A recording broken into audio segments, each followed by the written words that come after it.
নমস্কার বন্ধুরা, কেমন আছেন সবাই? আশা করব আপনারা সকলে খুব ভালো আছেন। আমার মিষ্টি ক্রিয়েশন চ্যানেলে একটি ব্লগে আপনাদেরকে জানিয়ে স্বাগত।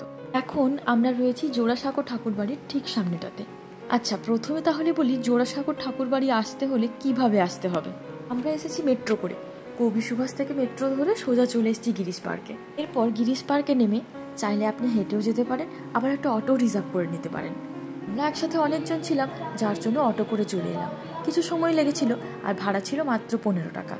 আচ্ছা, এবার তবে ঠাকুর বাড়ি নিয়ে কিছু ছোট্ট ছোট্ট জিনিস আপনাদের সাথে শেয়ার করা যাক। সারা সপ্তাহে শুধুমাত্র সোমবার বাদে বাকি প্রত্যেকটি দিনই এখানে খোলা থাকে। আর হ্যাঁ, টিকিটের মূল্য সবার জন্য 20 টাকা, ছাত্রছাত্রীদের জন্য 10 টাকা। একটা কথা কি জানেন, আমরা যেহেতু 25শে বৈশাখের দিন গিয়েছিলাম, আমাদের কোনো প্রবেশ মূল্য লাগেনি, এমনিই ঢুকতে পেরেছিলাম। সেই অনেকক্ষণ থেকে বকবক করছি। দাঁড়ান, এই এত সুন্দর একটা পরিবেশ, সবটা আগে ভালো করে দেখিয়ে নিই, তারপর আবার গল্প করতে আসছি।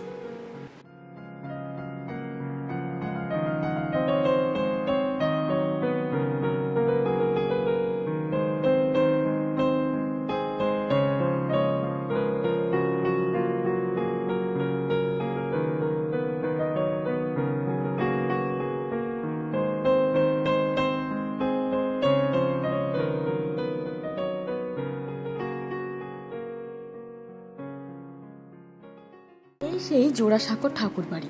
আচ্ছা, আপনারা এটা কি কেউ জানেন, এত নাম থাকতে এই বাড়িটিকে জোড়াসাঁকো কেন নাম দেওয়া হয়? চলুন ওই কথাটি আজকে শেয়ার করি আপনাদের সাথে।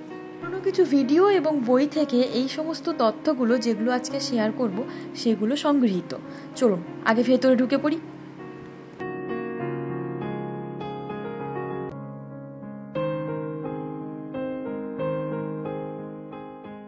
রবীন্দ্রনাথ ঠাকুরের পিতামহ প্রিন্স দ্বারকানাথ ঠাকুরকে এই জমিটি দান করেছিলেন বিখ্যাত বুড়াবাজারের শেঠ পরিবার।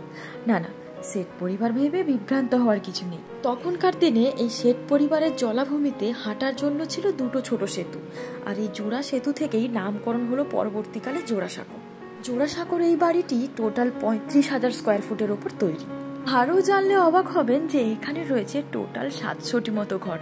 তবে সাধারণ মানুষের জন্য আজকাল খোলা থাকে প্রায় 100 থেকে 150টি মতো ঘর। এই ঠাকুর বাড়ির ভেতরে রয়েছে ওনার অজস্র স্মৃতি। যেহেতু আমরা গিয়েছিলাম 25শে বৈশাখের দিন, চারিদিকে একটা হালকা হালকা রবীন্দ্রসঙ্গীত পাচ্ছে।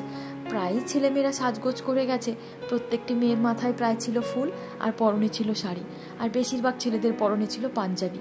খুব সুন্দর লাগছিল পরিবেশটা।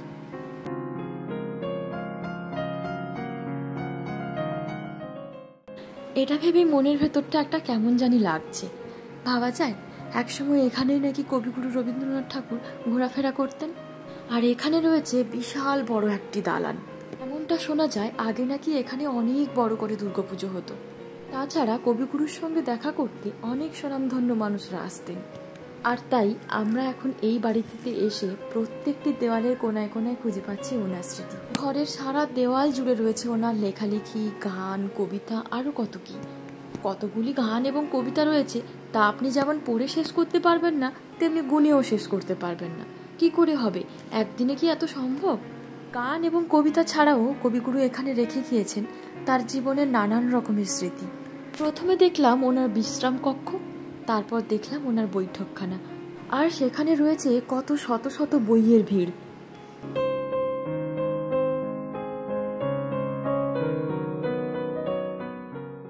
ওপরের জায়গাগুলো ঘুরে দেখলাম। চলুন এবার তাহলে নিচে যাওয়া যাক। আর এই জায়গাটা আমার ভারী পছন্দ হয়েছিল, কি সুন্দর তাই না? এই জায়গাটিতে আসলে আপনার দুটি উপকার হবে। আচ্ছা, এবার বলি উপকার দুটো কি কি।